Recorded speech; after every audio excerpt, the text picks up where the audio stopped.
TSPSC చైర్మన్గా మహేందర్ రెడ్డి మాజీ డీజీపీని ఆయనని పెట్టే అవకాశం ఉందనేది ఒక వార్త.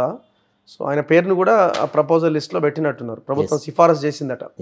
సో నిన్న ఆల్ పేపర్స్లో అది క్వశ్చన్ మార్క్ కూడా లేదు, డైరెక్ట్గా ఆయన పేరే రాశారు. తర్వాత మీరు కూడా కొన్ని వ్యూస్ తీసుకున్నారు, నేను ఒక రకంగా మాట్లాడినా, వేరే వాళ్ళు ఒక రకంగా మాట్లాడినా, రకరకాలుగా జరిగింది. మీ ఒపీనియన్ ఏంటి? ఒకటి రఘు, ఒక చిన్న విషయం చెప్తాను మీకు. ఒక అమెరికన్ కాంగ్రెస్లో ఒక సభ్యుడు రాజీనామా చేసిపోతున్నాడు. ఏమని, ఇంకా నేను చాలా కాలం కాంగ్రెస్లో సేవ చేసినాను, నేను ఇంకా వెళ్ళిపోదలుచుకున్నాను అని. అయితే అతని ఇంట్రొడక్టరీ స్పీచ్లో ఏం చెప్తాడంటే, సార్ ఏ పొజిషన్ అంటే పబ్లిక్ లైఫ్లో ఉన్న ఒక position will fall vacant in 2 ways. ఒకటి, ఆ పొజిషన్లో ఉన్న వ్యక్తి చచ్చిపోవడము, రెండవది ఆ వ్యక్తి రాజీనామా చేయడం.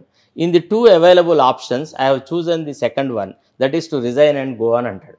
అట్టనే ఇప్పుడు ఎవరెవరు పేర్లు సిఫార్సు చేసినారు అనేటువంటి ఒక ప్రాతిపదికను చూసినప్పుడు ఆ అవైలబుల్ క్యాండిడేట్స్లో ఎవరు బెస్ట్ అనేది మనం చెప్తాం. This is anybody's comment on that. Similarly in the realm of consideration, ఎవరైతే జోన్ ఆఫ్ కన్సిడరేషన్లో ఉన్నారో వాళ్ళలో మహేందర్ రెడ్డి అనే వ్యక్తి is a straight forward, genuinely honest and to the core. I know him personally. I worked along with him.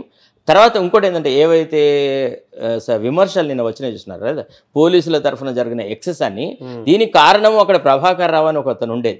అతను మా దగ్గర IG intelligence అదే grey hounds దాంట్లో ఉండేది. ఆ తర్వాత అతనే మళ్ళీ రిటైర్ అయిన తర్వాత అతన్ని ఓఎస్డీగా అక్కడ కొంతకాలం అతన్ని ఐజీ ఇంటెలిజెన్స్గా కొనసాగించినారు. ఈవెన్ ఆఫ్టర్ రిటైర్మెంట్ బక్కా జడ్సన్తో మేము పిటిషన్ వేసిన తర్వాత ఇమ్మీడియట్గా అతన్ని తొలగించేసేసి అతనికి ఇచ్చినారు, అనిల్ కుమార్కి ఇచ్చినారు. ఇచ్చిన తర్వాత ఏం చేసినారు, ఆ సందర్భంలో కొంతమంది officers, even today, though I'm not a government pleader or anybody, but still some officers, honest officers, they speak to me quite often. వాళ్ళ డిస్కషన్ అవుతుంది. They told me that you are done a right thing. అసలు how can he head us అని. ఎందుకంటే ఒక retired officer heading intelligence is unexpected, it is totally abrasive. అట్లనే ఇప్పుడు మహేందర్ రెడ్డి గారు ఏం చేస్తారు చెప్పండి, ఆ గివెన్ సిచ్యువేషన్లో హరీష్ రావు, మీరు మొన్న పెంటారెడ్డితో ఇంటర్వ్యూ చేసినారు. పెంటారెడ్డిని హరీష్ రావు ఏమన్నాడు, నేను నిన్ను పెట్టుకున్నది నువ్వు అన్ని పనులలో అడ్డు తగలడానిక, నువ్వు ఆడ సిగ్నేచర్ అంటే ఆడ సిగ్నేచర్ పెట్టు, నీ జీతభత్యాలు తీసుకొని వెళ్ళిపోమన్నాడు. ఏం చేశాడు, రిజైన్ చేసి వస్తాడా, చేసి వచ్చినాడా? Same is the case with Mahender Reddy also. What would he done? అంటే డీజీపీ పోస్టుకు రాజీనామా పెడతారు అంటే, భార్యాభర్తల మధ్య చిన్న అరమరిక రాగానే రోజు విడాకులు తీసుకుంటారా? ఏం చేస్తారండి? ఆయనే తన చేతికి మట్టి అంటకుండా he has function. So in a given option I would prefer Mahender Reddy rather than any other person. రెండోది, ఒక పోలీస్ ఆఫీసర్ అవడం వల్ల అతను ఒక సర్వేల్ స్కూల్లో చదివినాడు, మీకు తెలుసు అనుకుంటా. Exactly a meritorious person, a man with some kind of intellectual input. ఎందుకంటే I had discussions with him on many issues.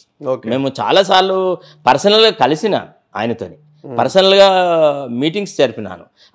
Of course I can also assess somebody's acumen, somebody's capacity. To speak to an other ordinary person is different, and to speak to an advocate, that too an advocate of my standing, I can easily fathom their intellectual levels, their understanding, their decision making power, everything etc. So with that expertise I am saying that Mahendra Reddy would be the right choice. కాకపోతే ఈ ప్రభుత్వము ముందు first అతన్ని appoint చేసిన తర్వాత అతనికి కొన్ని విషయాలు చెప్పాల్సి ఉంటుంది ముఖ్యమంత్రి. అయ్యా, మన pattern of behaviour is like this, our commitment is this, our objective is this అని ఒక ఎజెండా వారికి ఇచ్చి దాన్ని అమలు చేయమని అనాలి. Can he go beyond the agenda that is set before him?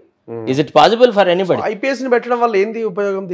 ఒకటి ఏంటంటే, అసలు ఇప్పుడు ఈ దొంగతనాలు జరుగుతున్నాయి కదా, ఈ పత్రికలలో ఈ పేపర్లు లీకేజ్లు అవి ఇవన్నీ కొద్దిగా సాగిపోతాయి. అసలు to be frank with you, అంటే if anybody were to ask my personal opinion on appointment of vice chancellors, appointment of TSPSC chairman etcetera, I would prefer an academician. But unfortunately in our country academicians are very timid fellows. వీళ్ళకి poor social knowledge ఉంటుంది, వీళ్ళకి ఏమాత్రము లౌక్యం ఉండదు. వీళ్ళంతా ముక్కుసూటిగా పోయి ఏం చేస్తారంటే అన్ని అట్టల్ ఫ్లాప్ చేస్తుంటారు. ఇప్పుడు ఇంటెలెక్చువల్స్ మన దగ్గర నిజంగా కనుక ధైర్యవంతులు ఉండి ఒక పద్ధతి ప్రకారంగా ఉండుంటే ఒక 3-4 పేర్లు ఎందుకు వస్తాయండి? ఒక ఆకునూరు మురళి, ఒక కోదండరామ్ పేరు ఎందుకు వస్తుంది? ఇంకా లేరా? రిటైర్డ్ ఐఏఎస్ ఆఫీసర్ లేరా? రిటైర్డ్ ప్రొఫెసర్స్ లేరా? రిటైర్డ్ వాళ్ళు లేరా? అంటే ఆ కమిట్మెంట్ కనపడదు. కాబట్టి ఐపీఎస్ ఆఫీసర్లను, ఐఏఎస్ ఆఫీసర్లను పెట్టడం పరిపాటు అవుతుంది. అంటే in a given option is the best person to be appointed అని నా వ్యూ.